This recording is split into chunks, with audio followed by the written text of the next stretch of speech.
30 Minutes of Faith. We're pleased to have with us today Edrine Ddungu, who is a Vice President of the Interfaith Council of Greater Sacramento and busily involved in other things that have to do with faith, and we'll talk about that for a minute. First of all, tell us where you were born and raised and where you grew up. I was born in Uganda. Kampala is the capital city, and that's where I was born, and I spent 25 years of my life in Uganda and moved to United States. Do you have brothers and sisters? Yes, I do. We were 16 children, 8 girls and 8 boys. Where do you fit? That's a tough question for you. I'm right in the middle, right there. And are all of them in the United States, or some of them still in Uganda? No, we are 3 of us here in the United States, but 1 passed away, and then the rest are in Uganda. Are your parents still alive? My mother is still alive, but my father passed away. He's deceased. And what caused you to come to the United States? Well, excuse me. That is, normally when it comes to that question, it is very hard for me in certain moments, but I'll try to answer in a very small bit as I could to summarize what it is. It came as a result of the country went into turmoil, and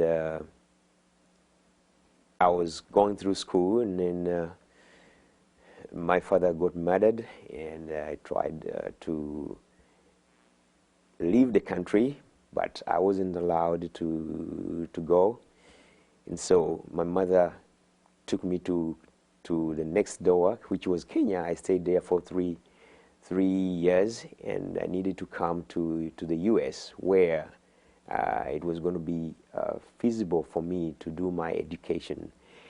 But that was never an easy journey, as my father, who would have been the sole provider of my education, was murdered, and then I had to take it on by myself and brought myself here.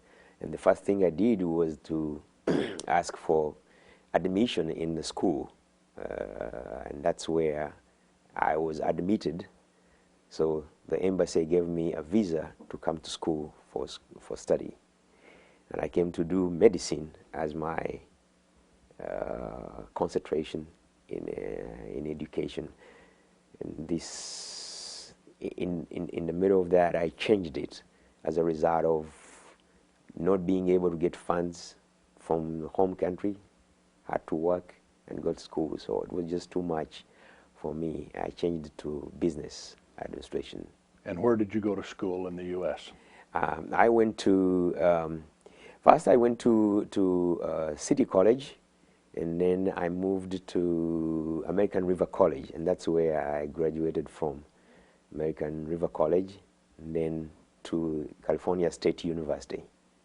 How did you come to Sacramento? Why Sacramento?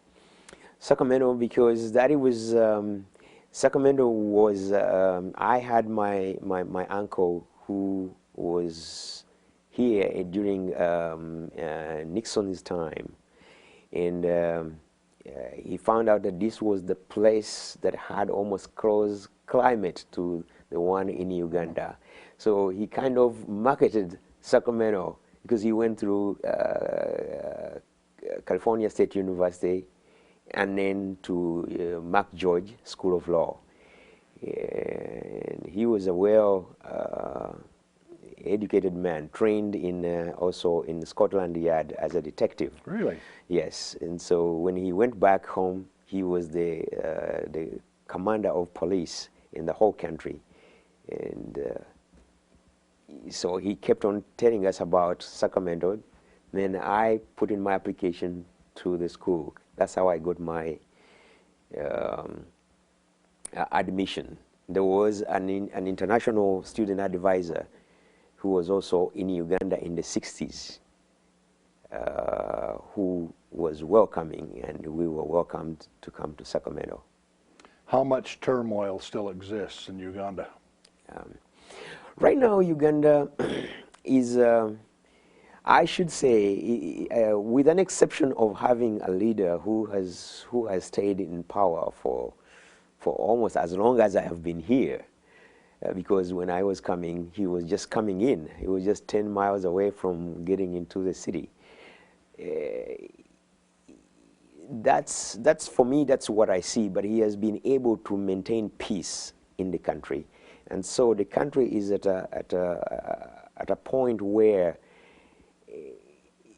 it has peace for people to be able to do the things that they want to do.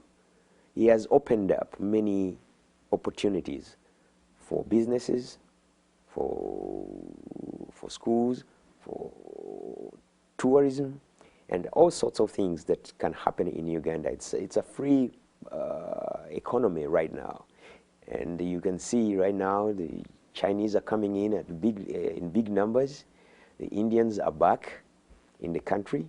So those are the things that I think are kind of steering up the country to be able to come to where it is right now. So is your mother and your brothers and sisters, are they safe? Yeah, right now they're safe, and I do communicate with them back and forth, and I've gone back to visit home, but I went back to an area where it is full of orphans. And since I left, it has been 26 years since I left, but I've gone back about 3 or 4 times to make sure that I help them in coming up, being that I was an orphan too, but I want to show them that yes, we can do it. Now, in recent times, past years, you've gone back to help at a school. Yes. Tell us more about the school, please. Yeah. The school is there to help. It's a hand that goes into the community, because the country itself cannot hold. It cannot support all the orphans, because the orphans are made up of orphans of the war and orphans of parents who have died of AIDS. So a country is almost right now. It is even being led by young people. So the older people have passed on, they have passed away, and the young people are holding the country right now. But they need mentoring, they need leadership. All these things are important for a country to be on a strong foundation with values that can take it to the next stage or level. As a child, did you go to church? Oh, well, that is a very good question. I was in Uganda when we were born. You were born in a faith where which your parents are. And that faith was? And that faith was the Christian faith. But in the Christian faith, as I come to understand it, there are some other divisions. Like me, I belong to the Anglican Church, which has the Church of Uganda in Uganda, and then there is the Catholic faith. Now these two faiths were the major ones, and then the Muslim faith, which is over there, and 70% of the country are Christians. Now that is both combined. We call them the Protestants and the Catholics. They all go 70%, and 30% are Muslims. So these are things that have been happening in the country. So my grandparents, my parents have been Christian. So I grew up in the Christian faith all the way.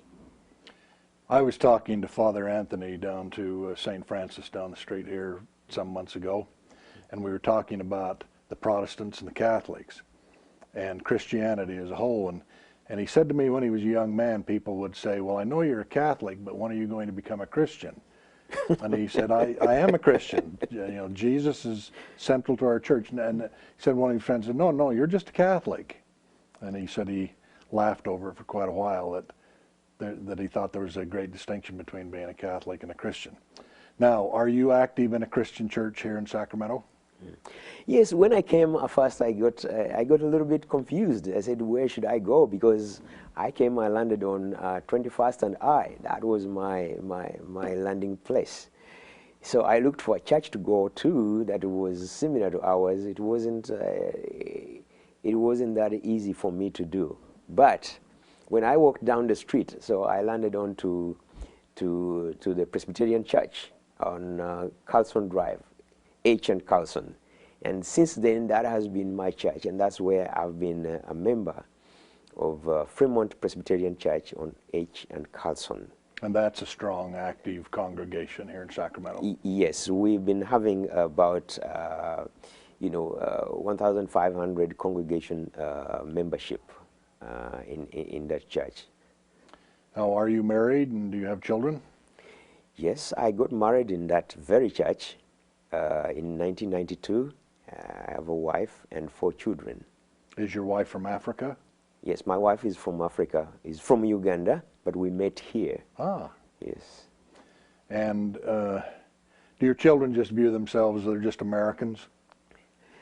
That is true, and we've had this conversation, and at a certain point in time when you are, as I told you, 25 years of being in Uganda and 26 years of being in the U.S., but at times I'm stuck into this cultural thing, and the children tell me, Daddy, we are Americans. Yeah, let's just go to McDonald's.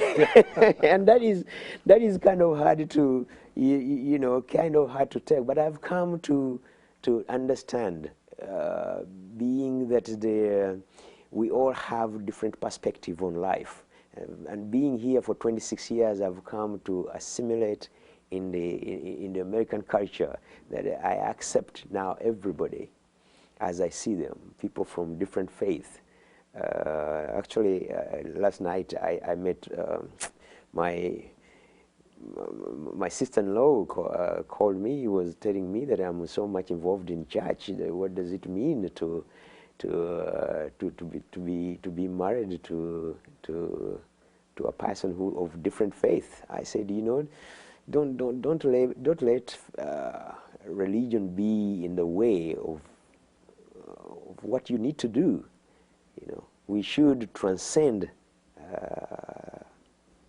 religion and be able to do the things we want to do. And I think that's what Interfaith is all about.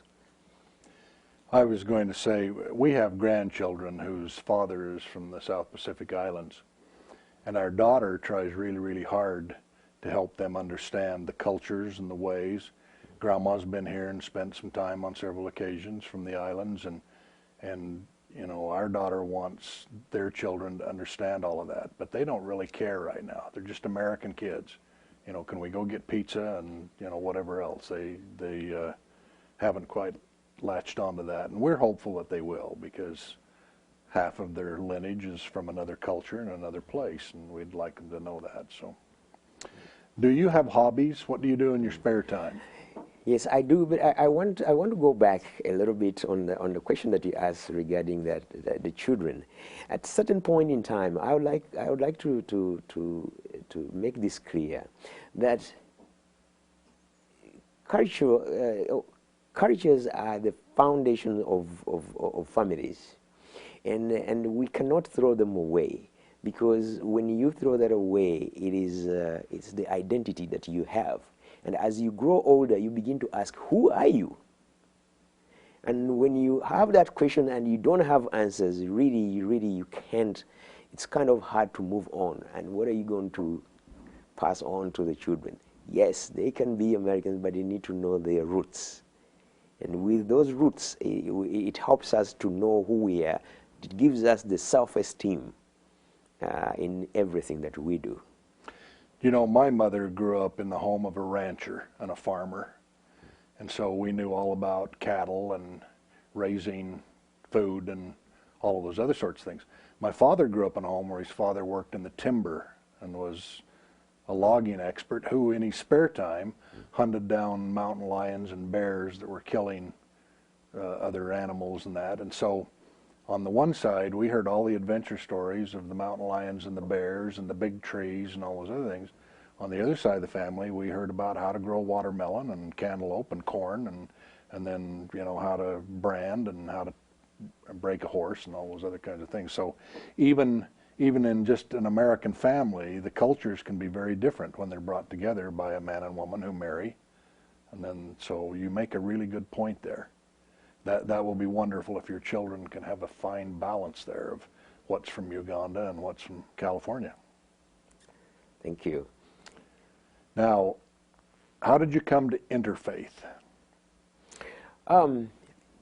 As I was nominated from the Presbyterian Church to go represent the Fremont Presbyterian Church to the Sacramento Presbytery.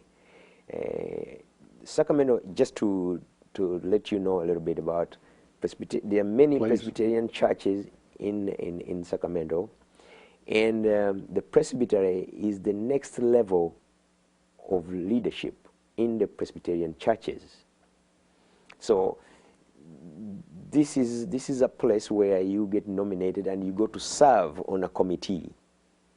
A committee that these are the committees that make policies and procedures for the Presbyterian churches around in the country. Before we were Sacramento, Stockton, and Nevada, but now we've broken down into 3 different presbyteries. Now Sacramento is by itself independent, Stockton is independent, and Nevada is independent. So we have now 3 presbyteries right there.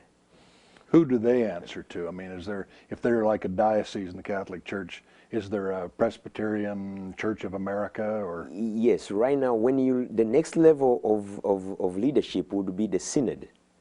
Now the presbytery answers to the synod, and then the synod also answers to the General Assembly. And that's where you will see the PCUSA. And where is the synod located? That is in Minneapolis. Okay. Do you see Sacramento as a religious city? Yes, I think Sacramento is a religious city, and being that it is composed of people from all walks of the world. I've seen many religious faiths which sometimes I've never come across, and they're doing different things. And so, as you see, for me, having been in Sacramento right now, it's about 26 years. I've seen it grow, and as it grows, churches are also growing. I've seen the most recent people that came from the Balkan states. I've seen, as the world has been changing, or the New World Order as they called it, I've seen Koreans come through Fremont Presbyterian Church, and we give them a place to worship, and they go and put up their own church. I've seen the Russians came, and we have opened the doors for them. In the morning it was American church, and in the afternoon it was the Russian church, all Russian spoken. And they have gone, they've bought their own church. Now they have mushroomed in different areas. And then the last one was the Ethiopian. They came as a small group, they started a church in a chapel, and right now they have bought their own church, and they're growing. So all these are in Sacramento, and it is what I'm talking about is only at Fremont. I don't know what is going on in other different faiths. So I think Sacramento is a place for faith. And are all of these people bringing spirituality to Sacramento? Yes, I think that's what I begin to see. I see more spiritual people. They care about issues of faith, and they engage. You find different groups that meet just for the sake of Bible study, in the morning, in the evening, women, men. And so it is just mushrooming right here in Sacramento as far as faith is concerned. Are there a lot of children who are being taught about God and furthering religion? Yes, this is what what I see. For example, we have a group, the Bible study for women. They bring their children with them when they come to do the Bible studies, and children have their own classes as Sunday school classes. On Sundays, we provide Sunday school classes for children. And children, if the parents take them to church, children will be inclined to go to church when they grow up. You don't force them, but you show them the way, and they will come into faith as they grow. Do you and your family function some in an African society, or are you clearly worshiping with Fremont and pressing on with the American way? Oh, as far as we're concerned, as far as worshiping, we're worshiping through Fremont, because as the children were baptized at Fremont, and so they are Fremont members. So we don't go into any other way, because growing up, I grew up in a church. As I said, my grandfather was a minister in the Anglican church, and my grandmother, by the way, she's 100 years now, and she's still serving in the church right there. And so when I was getting married, she sent me a Bible and a verse to read right there, and I still follow that. It's not any different from anywhere where we are. I mentioned earlier about hobbies and things that you do in your spare time. What do you do for fun to keep balance in your life? Yeah, really, I'm a community person, very busy in the community. I lead the Ugandan community here in Northern California. So I just had 200 Ugandans in California, right here in Sacramento, to meet and have our cultural food and talk about our children, what they're doing in the schools. So there are many things. And then in my spare time, I used to do marathons. I ran 26 miles. I did the San Diego Marathon. That was one of my best hobby that I had. Did you run as a child? Yes, my father was, and so I used to see her running. They called it cross country. Here we call it marathon, and so that's where I picked it up and started. And I have also trained the Little League Soccer over River Park for 8 years. The kids from under 6 to all the way under 14. So way to go! You're having fun. So I've been in the community for all my time. Tell us about the African Festival, which I attended last year, that will be held, we think, again next year.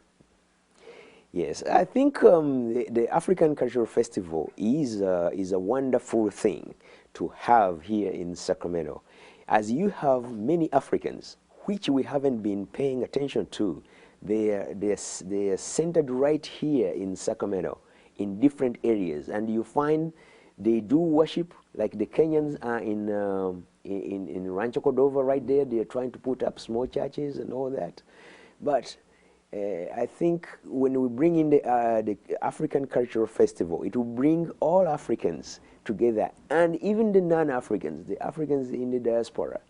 It is going to be vibrant in Sacramento. It's a good thing for Sacramento, both in terms of faith, employment, and awareness about the world. As the world is beginning to open up, I think it is going to be good for America. And in that spirit of awareness, are there specific issues in our churches and our families and in our faith that we could make better with a little more effort? Yes, that's a very good question, John. Because what I see in our traditional churches, we have focused only to the American way of worshiping. And we have forgotten that the other people who are coming in, they also have different ways. Where in Uganda, we have churches that service spend 3 hours. And when the pastor comes on, he begins to talk about the life on the village, the life, when he's preaching on the podium, he's bringing the people close, he's bringing a conversation and put it onto the Bible too. But then here we have services for 1 hour, strictly about the service, and all other things are done. Choir and other things are also done in that very time. So where's the time for that? So we need to rethink. Give it a little more. Do you think that the personal, private practices of people, that they want to pray sort of in quiet or in secret, or they want to just practice the piano or the organ or read the Bible, how important is that, just the personal, private practice, versus coming together as a group for 2 or 3 hours to worship and to be together? I think we have to think about individuals and a group collectively. We can't put everybody in one size fits all. We have to think about one person. How does he feel? Can we be of a service to that one person? And there are many more others of that nature. And then collectively, we think that, okay, when we come together, we can do these things collectively. Leave the 99 sometimes and Yes. go find the one. Yes. If you could wave a magic wand for our society, and let's just say our city, and make something either get a lot better or go away so that we would become better, what would that be? I think not being so much of self-centered. We need to open up to the world, and not fear of anything, because this is what we stand for as America, and that's how I feel as a person. Where I am, I don't fear anything, but I know I'm in a country where I have the freedom of expression, freedom of speech, as they say them. I feel that that is a key thing to have, and we should portray that even outside. And that's why we are here. Thank you very much. It's nice to be with you. You're welcome.